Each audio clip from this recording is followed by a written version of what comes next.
It's the only thing. Apparently answer the phone in my scary voice. Like in 2013, we was Larry boys. Folks scared.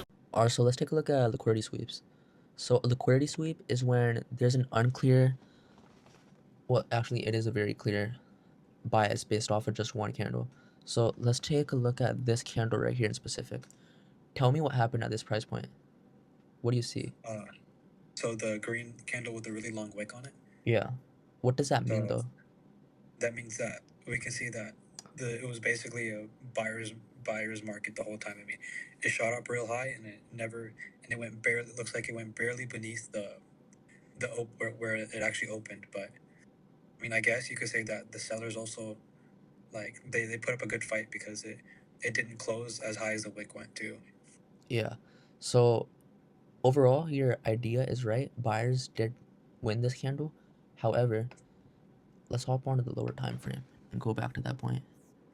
Okay. So this lower time frame is, I'm gonna pull it up right next to it too. Okay. 15-minute.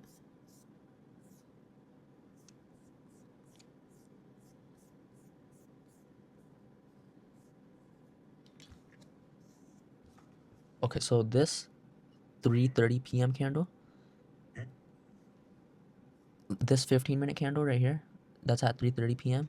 is the same as this candle right here, this candle right here, this candle right here, up until this candle right here.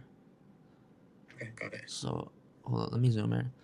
This 1, 2, 3, 4, 5. These 5 candles on the 3-minute chart make up this one 15-minute candle on the higher time frame.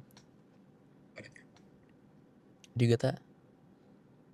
Yeah. So those 3 candles, they're equivalent to that 1 15-minute candle. Yeah, because these Because 5 3-minute candles add up to 1 15-minute candle, right? Yeah, that makes sense. Yeah.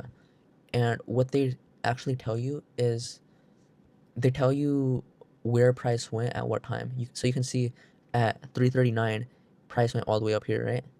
Mhm. And that's how you can see on this candle, on the 15-minute time frame, that it went all the way up here. Yep. See how it's showing like a little arrow right here? Yeah. Like you can see how it's the same on both charts, right? Yeah, it's the same on both sides. Yeah. And then you can see that it closed right here.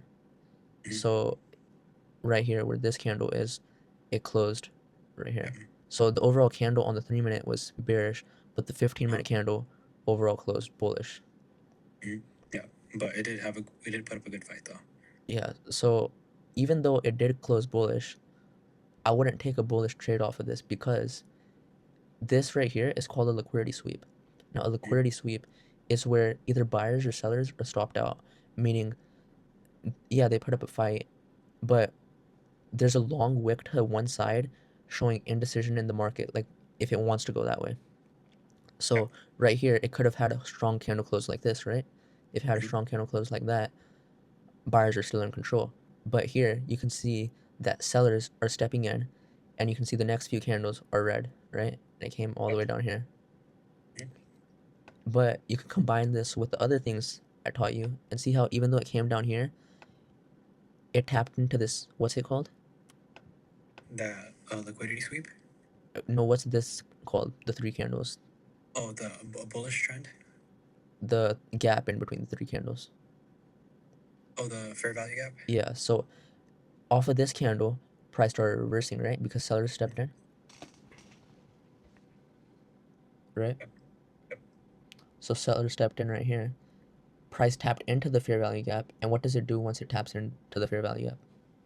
It's gonna go up from there. Yep, it's gonna retrace. It's gonna fill orders that are placed here, and it's gonna rally on upwards because the trend is still upwards, right? Yep. Until we have an actual market structure shift, which we didn't have until further over here. Or technically this counts right here too as a market structure shift, because you can see that price broke below and closed strong below that swing low. Yeah. So off of this point, off of this candle, you're gonna start looking for shorts instead of longs because bias changed. And yeah, even though it might have tapped into this fair value gap and rejected right off of it, it's really likely that price is still going to break past it, and then reverse, right?